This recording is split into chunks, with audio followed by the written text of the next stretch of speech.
वादी कश्मीर में मिलावटी सोना बेचने वाले शॉपकीपर्स पे कानूनी कार्रवाई की है BIS ने। और मैं आपको बताना चाहूँगा, ये लोग जो है वो प्योर गोल्ड सेल नहीं कर रहे थे, बल्कि इस गोल्ड में मिलावट थी और प्योरिटी नहीं थी। इम्प्योर गोल्ड को ये जो है वो सेल करने की कोशिश कर रहे थे। इस मामले में जो है वो कानूनी कार्रवाई को जो वो ब्यूरो ऑफ इंडियन स्टैंडर्ड्स ने जो है वो अमल में लाया BIS ने, और उन्होंने बताया कि सिर्फ 10% ऐसे शॉपकीपर्स हैं जब उनके दुकानों पे विजिट किया और रेड की तो वहाँ पे देखा कि उनके पास हॉलमार्क का ट्रेड नहीं था। और जब पूरी तस्दीक की तो मालूम चला कि ये लोग जो है वो ट्रांसपेरेंसी के साथ या प्रॉपर जो लीगल फॉर्मेलिटीज़ हैं उनको बिना फॉलो किए हुए गोल्ड को जो है वो सेल कर रहे हैं। ये गोल्ड वादी कश्मीर की मुख्तलिफ डिस्ट्रिक्ट्स में भी जाता है, सप्लाई होता है, चाहे आप नॉर्थ में देखें, साउथ में देखें या सेंट्रल कश्मीर में आप देखें। अब जब ये गोल्ड तैयार होकर आता है तो बाकायदा BIS के यहाँ से इसे चेक किया जाता है।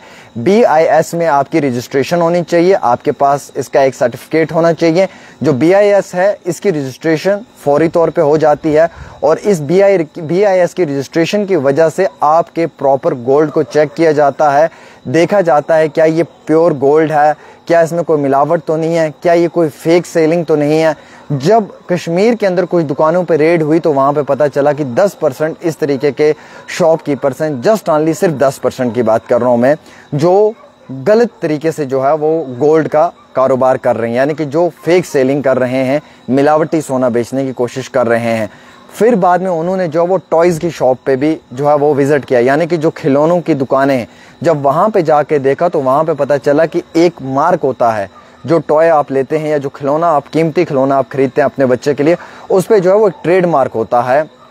ISI करके, वो ट्रेड मार्क भी नहीं लगा हुआ था। और जो BIS की टीम है इन्होंने फौरी तौर ये इन्वेस्टिगेशन लॉन्च करते हुए कहा है कि आइंदा अगर कहीं पे भी इस चीज़ में कमी दिखी तो पूरा माल जो है वो जब्त कर लिया जाएगा, यानी कि सीज कर लिया जाएगा, और जो भी शॉपकीपर है उसकी जो लाइसेंस है उसे सस्पेंड कर दिया जाएगा। तो यानी कि ये एक बड़ा अहम तरीन इशू है कि अगर गोल्ड में इम्प्योरिटी होगी, गोल्ड प्योर नहीं होगा या गोल्ड में मिलावट होगी तो शायद कहीं ना कहीं हम लोगों के लिए काफ़ी बड़ा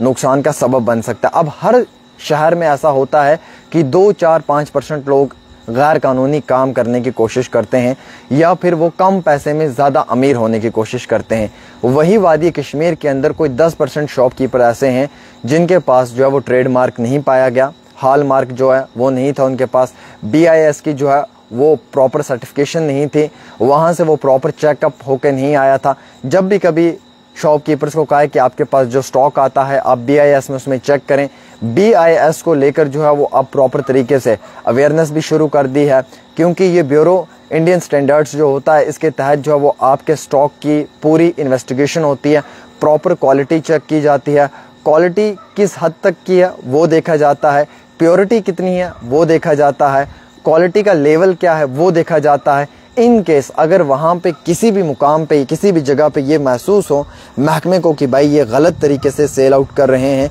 तो कानूनी कार्रवाई ज़रूर अमल में लाई जाएगी। हालांकि इसी साल 2025 जनवरी के महीने में भी इस तरीके का एक मामला पेश आया। कई सारे जो हॉलमार्क गोल्ड ज्वेलर्स हैं उन्होंने जो है वो अपनी दुकानें बंद करके एहतिजाजी मुजाहरा किया उन लोगों के ख़िलाफ़ जो लोग इस तरीके से गलत स्टॉक मार्केट में ला रहे हैं और गलत तरीके के गोल्ड को सेल करने की कोशिश कर रहे हैं या गलत तरीके से जो ज्वेलरी है उसे जो है वो बेच रहे हैं। हालांकि मैंडेटरी होना चाहिए आपके पास जो है वो हॉलमार्क और HUID में आपकी जो है वो प्रॉपर यूनिक आइडेंटिफिकेशन के अंदर आपकी प्रॉपर जो है वो रजिस्ट्रेशन होनी चाहिए और प्रॉपर आपको उसमें देखा जाना चाहिए।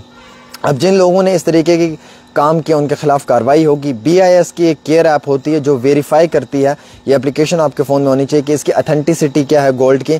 पहले ख़रीदने से पहले अब आप BIS की एक एप्लीकेशन भी डाउनलोड कर लें फ़ोन, वो प्रॉपर आपको चेक करके बता सकती है। जितने भी सुनार हैं जो सोने का काम करते हैं कश्मीर के अलग अलग मुख्तलिफ डिस्ट्रिक्ट्स में, वहाँ पर भी जो है वो पिछले साल 2025 इसी साल 2025 की जनवरी के महीने में कई सारे डिस्ट्रिक्ट्स के अंदर जो है वो लेबॉर्ट्रीज़ में टेस्ट कंफर्म किया, वहाँ पे पता चला कि ये लोग जो है वो गलत सोना बेच रहे हैं। उस समय भी उनके खिलाफ कार्रवाई हुई। अब इसी साल जो है वो एक बारी फिर से सितंबर में चेकिंग हुई, रेड हुई, तो उसमें भी मालूम चला कि ये गलत कर रहे हैं। साल 2023 में भी रेड हुई थी, उस वक्त में भी पता चला था कि कुछ जो शॉपकीपर्स हैं वो गलत सोना बेच रहे हैं, मिलावटी सोना बेच रहे हैं, और वो सारी की सारी जो सोने की जो यानी कि चीज़ें हैं वो सीज़ कर ली थी, क्योंकि उन पे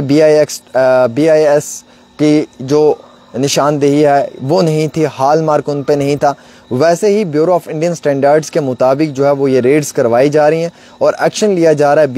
BIS एक्ट के तहत उन लोगों पे जिन लोगों ने इस तरीके की चीज़ें की, उन पे जुर्माना बड़े पैमाने पे आयद किया जाएगा। BIS की केयर ऐप होती है, ये केयर ऐप अवेलेबल होती है कंज्यूमर्स के लिए। इसमें जो है वो आपने डाउनलोड करने के बाद 6 डिजिट HUID डालना है और वेरीफाई करना है ऑथेंटिसिटी गोल्ड की है या नहीं। जब आप इस एप्लीकेशन को डाउनलोड करोगे फिर इसमें आप HUID का वो 6 नंबर का पासवर्ड डालोगे, देन उसके बाद आपको मालूम चलेगा कि ये गोल्ड वैलिड है या नहीं है। अब एक बड़ा सवाल यह कि BIS का एक सॉफ्टवेयर में भी ग्लिच आया है जिसकी वजह से प्रॉपर ऑथेंटिकेशन भी नहीं हो सकी है। वो भी BIS को देखना चाहिए कि अगर उनकी तरफ से भी कोई कमी पेशी है वो दूर करें उसे, और मैंडेटरी हॉलमार्क और HUID होना चाहिए। अगर ये दोनों चीज़ें हैं तो आप सोना ले सकते हैं। और अवेयर करें अपने आप को फेक हॉलमार्क से, क्योंकि कुछ लोग फेक हॉलमार्क का भी इस्तेमाल करते हैं, HUID का इस्तेमाल करते हैं ताकि वो अपना सोना बेच पाएँ। इसलिए ऐसे लोगों से बिल्स लेना ज़रूरी है। आप लोगों को एडवाइस की जाती है जब भी आप सोना लें आप उसके साथ एक गोल्ड की बिल लें, उसी शॉप की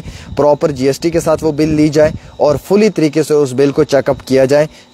जाए, क्योंकि उस बिल का आना भी लाजिम है। तो साल 2023 दिसंबर में भी ये देखने को मिला है, उसके बाद जनवरी 2025 में भी ये देखने को मिला है, अब सितंबर 2025 में भी ये देखने को मिला है। तो यानी कि अगर मिलावटी सोना तकसीम होना शुरू हो जाएगा गरीब आम शहरियों के घरों पे, तो यकीनन तौर पे हम सब लोगों को जो है वो बड़े पैमाने पे नुकसान हो सकता है। लिहाजा मैं आप सब लोगों से मोहतबाना ये गुजारिश करना चाहूँगा कि आप इस चीज़ के ऊपर गौर करें और जितना हो सकता है उतना बड़े पैमाने पे इस चीज़ को फौरी तौर जो है वो आप देखें। तो एक छोटी सी रिपोर्ट आमिर सुहेल के साथ।